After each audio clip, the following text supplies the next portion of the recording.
Virgo, hi, welcome to my channel. So today we have a reading for you, no particular subject. We're going to take an issue, something we know, something we don't know, recent past advice and potential outcome. At the end, there'll be an opportunity for an extended where we'll dive in deeper. You can watch this for Virgo, Sun, Moon, Rising, Venus, Mars, Mercury, North Node, or if any of those planets are currently transiting your 6th house, this could be for you. You know the drill, guys. Thank you for all the support, however it comes. Like, share, subscribe, comment, all helps the channel grow, very much appreciated. Cross watchers, you are more than welcome. Message may well be for you. All the information is in the description box. Just hit the more button below. Virgo, what's going on? Let's do 2 more.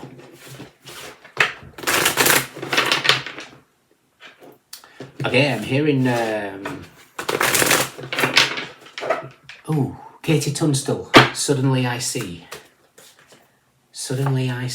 the 8 of Wands. Okay, the arrows of love.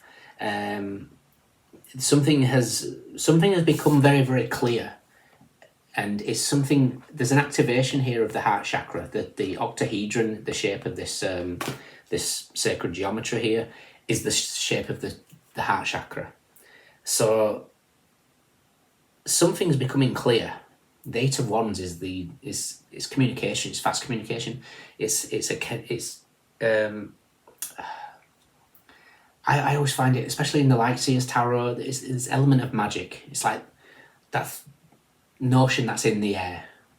Magic is in the air. Interesting. What do we know? Ooh.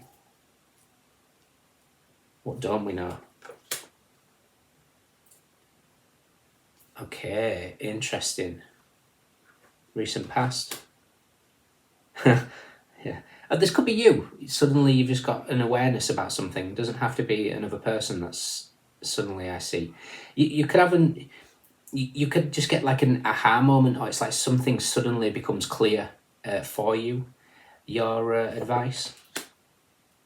Wow, 888 in a row. How interesting. Okay. And potential outcome. Wow. Okay. What an interesting read. So, bottom of the deck, we've got the Queen of Discs. Queen of Discs it's self-care, it's nurturing, and it's the result, and the Queen of Wands and the Empress, wow. And the 8 of Cups. So the Empress has chosen herself.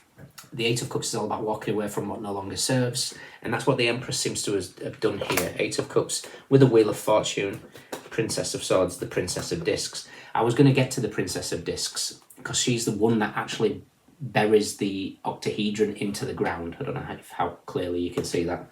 Let me show it a little bit better.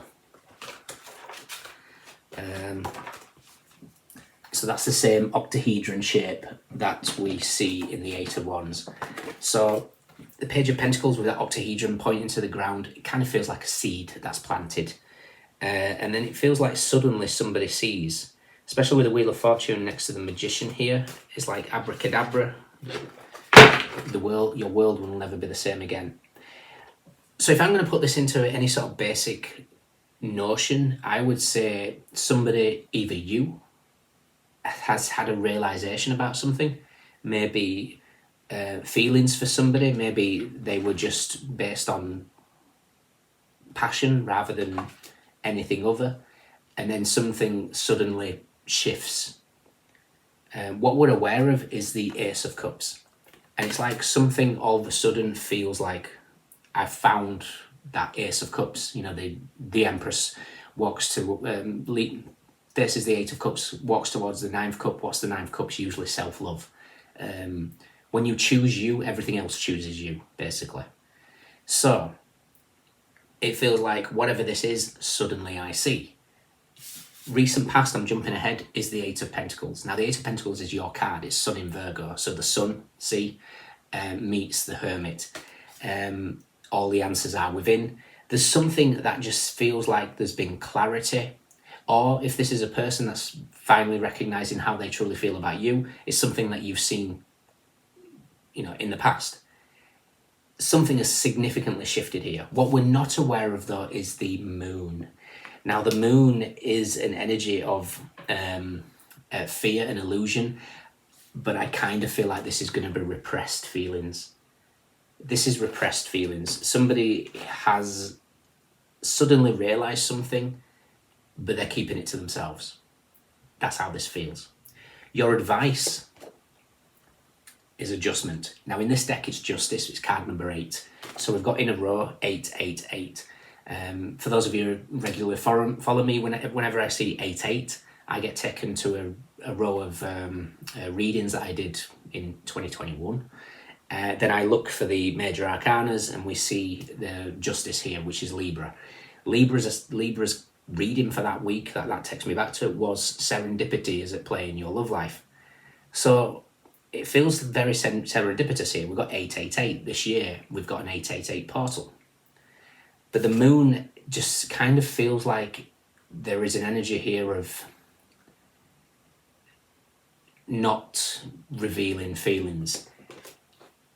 I wouldn't worry too much about it, because this suddenly I see aspect, I believe something has happened to trigger something within them, whether it's an interaction with you or something's happened in their life or something's happened in your life, has caused some sort of, if you want to put it in chemistry terms, it's initiated a chemical reaction. Your outcome is the 3 of Pentacles. Now the 3 of Pentacles is in this deck is called works, but for me it links to the Norns, the threads of fate. Those are fated events. It's also chess pieces in the Akashic Tarot, and it feels like you're being asked to just not force anything here, move in silence. You know, nobody speaks until you say checkmate when it comes to chess. So there's just something about maybe keeping something under wraps here. But ultimately it's Mars in Capricorn. So whatever is taking place here, Mars in Capricorn is the Tower hits the Devil. Something has happened, something has triggered maybe an awakening for somebody, because whatever the Tower is, it's going to highlight the Devil. And that kind of speaks of spiritual awakening. You know, a spiritual awakening, we have to face our shadows. We have to face our devil. We can't just say, you know what, I'm on a spiritual journey. It takes the towers, it takes the crashes. So something seems to have happened, an event has had somebody suddenly see something. So let's check out the Tower, let's check out the Devil. Also, with this moon and justice here with adjustment, the moon in Libra, yes, it's the 2 of Swords, so we will check that out. In the moonology is a new romantic cycle begins and a win-win outcome is forecast. So it seems something has significantly shifted in energy. How interesting. Straight after the Magician, we've got the 9 of Swords and the Emperor. So the 9 of Swords is Mars in Gemini, so the Tower hits the lovers. But interestingly, it's right now. Today is June the 1st. June the 1st to June the 10th is the 2nd decan of Gemini, which is what? The 9 of Swords. And that's wedged with the Emperor here. So this Empress has chosen herself, and that's triggered some sort of reaction in this Emperor energy. How interesting. The Devil is with the Star and the 6 of Swords. We have to leave the Devil behind to heal. This is just an amazing trigger. And it's amazing. It's good because it's a necessary trigger. It's what needs to happen. So, where's the Tower? And the Tower is with the 4 of Cups and the 5 of Cups, which is perfect, really. Because the 5 of Cups is the Tower meets the Death card in Mars in Scorpio. So the trigger, the catalyst, the Tower causes Dark Night of the Soul, which is, as much as it's a tough thing to go through, it's a necessary component in the alchemy of a spiritual growth. With the 4 of Cups being the card of luxury, it feels like somebody's ego is going to be challenged. This doesn't mean to say it's so that the Emperor steps into their power. 3 of Wands, Sun in Aries. The Sun meets the Emperor. The final card is that 9 of Cups, happiness.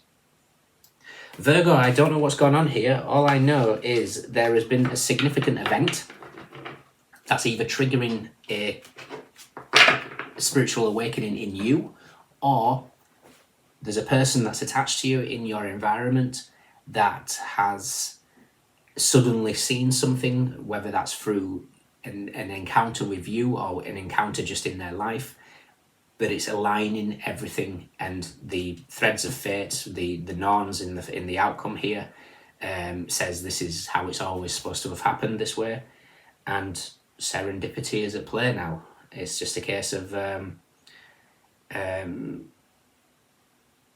sort of going with the flow and relaxing. Let's quickly check out the Hermit just to get some insight for what you need to do. For me, the advice here with justice is just balancing you, making sure that you're very stable and balanced emotionally. And the Hermit, which is you guys, is with the Chariot and the Nine of Wands. Nine of Wands is when the Eight of Wands hits its mark. So Moon is Sagittarius, the High Priestess meets Temperance. With the Chariot here, you're just being asked to not give up on this, or whatever this is. Things are going to move very, very quickly. But the Moon in Sagittarius, this Nine of Wands, something significant is going to hit its mark. What that is individually is going to be different for all of you. Interesting. In your extended, let's see who this is. Let's take their energy. Let's see what's going on with them. But all I know, there's been a trigger. There's been an event, an encounter that sparked either divine justice here with this Justice card, or it's a catalyst for somebody's spiritual growth. Interesting. If you can join me, fantastic. If not, let me know if it resonates. We have Mercury in Sagittarius, we have Cancer Pisces, we have Sun in Virgo, we have Libra, we have Mars in Capricorn, we have Taurus, Libra, Saturn in Pisces, Sagittarius, Gemini, Virgo, Mars in Gemini, Aries, Mars in Pisces, Jupiter in Leo, Venus in Aries, Mercury in Aquarius, Capricorn, and Aquarius. We have Wands, we have Pentacles, we have Cups, we have Swords. Everyone's here. Those are your standouts. Let me know. See you soon. Bye.